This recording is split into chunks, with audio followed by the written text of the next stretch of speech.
پشاور کے کوہاٹ روڈ پر میران شاہ bus stand پر دوپہر 11:30 بجے کے قریب اچانک زوردار دھماکہ ہوا۔ دھماکے کے لیے گاڑی استعمال کی گئی۔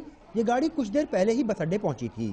ڈی سی او پشاور کے مطابق گاڑی میں 40 کلو گرام دھماکہ خیز مواد نصب کیا گیا تھا۔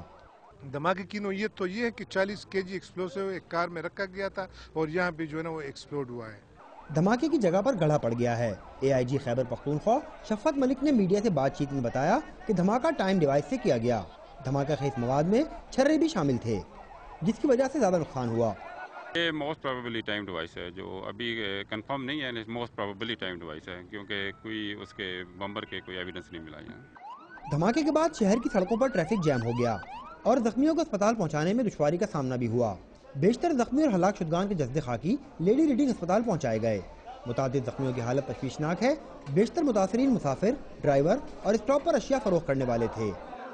یہ تو زیادہ تر جو ہے نا اس کے لکی مروت کے ہوئے لوگ ہیں، جو کہ بنو سیٹ کے ہیں، کرک کے ہیں، درے کے جو ہے نا وہ زخمی ہوئے ہیں جی۔ یہاں کے اس علاقے کے جو ہے نا اس طرح کوئی نہیں ہے۔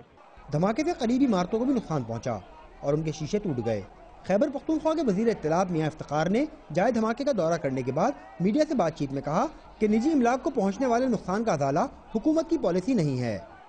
جو شہید ہوئے ہیں اور جو زخمی ہیں اور جو مائنر اور جو سیریس زخمی ہیں، ان کے حوالے سے تو سٹینڈرڈ پالیسی ہے۔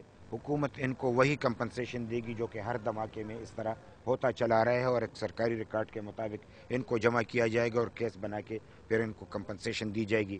جہاں تک املاک کا ہے تو املاک کے حوالے سے کوئی ایسی پالیسی نہیں ہے۔